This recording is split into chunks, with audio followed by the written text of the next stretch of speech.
nous allons voir comment ajouter de nouvelles pages à votre site. Souvenez-vous, nous sommes dans Contenu des pages, Gestion des menus. Les deux premières icônes vont vous permettre de créer des pages. La première va vous permettre de créer une page et la suivante va vous permettre de créer plusieurs pages d'un coup.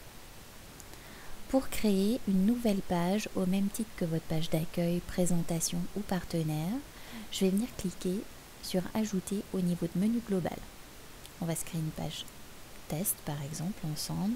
Donc il nous demande le nom de cette page, on va donc l'appeler test, et le type de page. En général, sur votre site, vous allez trouver trois types de pages. Les types de pages normales qui, elles, concernent le contenu de vos pages. Type de page catégorie, si vous êtes en site e-commerce ou en site catalogue, qui, elles, vont pouvoir afficher vos produits. Ou un type de page formulaire, qui est une page qui contient des questionnaires, telle votre page contact, par exemple. Ici, je vais rester sur un type de page normale et je fais OK. Par défaut, cette nouvelle page va venir tout en bas de votre menu global. On souhaite remonter cette page afin d'avoir notre page contact qui arrive en tout dernier. On va venir jouer à ce moment-là avec les flèches qui se trouvent ici. Pour remonter d'un cran cette page, je vais venir cliquer sur la flèche simple. Et ma page test est bien remontée. J'aurais souhaité la mettre tout en haut de mon menu. À ce moment-là, je serais venu cliquer sur la flèche tout en haut. Idem pour tout en bas. On souhaite maintenant créer des sous-pages.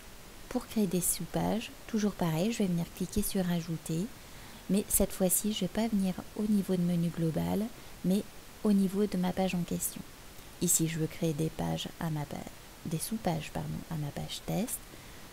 Je vais venir cliquer sur Ajouter plusieurs sous-menus.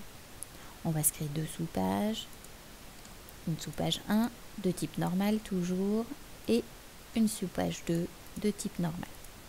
Vous allez ainsi pouvoir en créer jusqu'à 10 d'un coup si vous le souhaitez. Et je descends jusqu'en bas, je fais OK.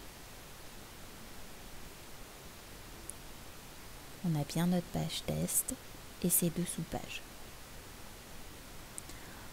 Ici, on visualise un bouton tri. Si je clique dessus, je vais ordonner mes pages par ordre alphabétique.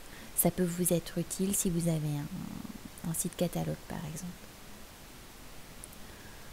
Je poursuis au niveau de mes icônes. Ensuite, on arrive sur une icône éditée qui, elle, va nous permettre de modifier le nom de notre page ou le type de notre page. Je m'aperçois sur ma sous-page 1, j'aurais peut-être pu mettre un S majuscule. À ce moment-là, je clique sur mes petits outils et je viens modifier le nom de ma page et je fais OK.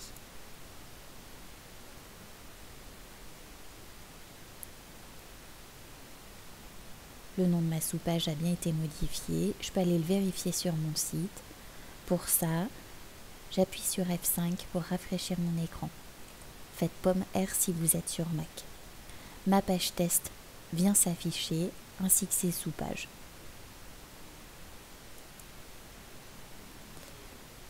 Ensuite, on arrive sur une roue comptée bleue qui, elle, concerne le référencement naturel de votre site. Tout ce qui concerne le référencement de votre site, adressez-vous à la personne en charge de votre suivi. Je vais maintenant passer directement au bout de ma ligne. On a des boutons actifs-inactifs. Cette page test, nous sommes en train de la construire. Elle n'est pas du tout finalisée. Nous ne souhaitons donc pas qu'elle soit visible par les internautes. À ce moment-là, je vais la passer en inactif. Automatiquement, dans mon menu, elle vient se griser. Si je retourne sur mon site, je rafraîchis ma page. À ce moment-là, ma page test n'est plus accessible. La croix rouge, elle, va nous permettre de supprimer des pages. Si je clique dessus, ici il me demande si je veux effacer les menus, les sous-menus, donc les pages et les sous-pages. Je lui dis oui.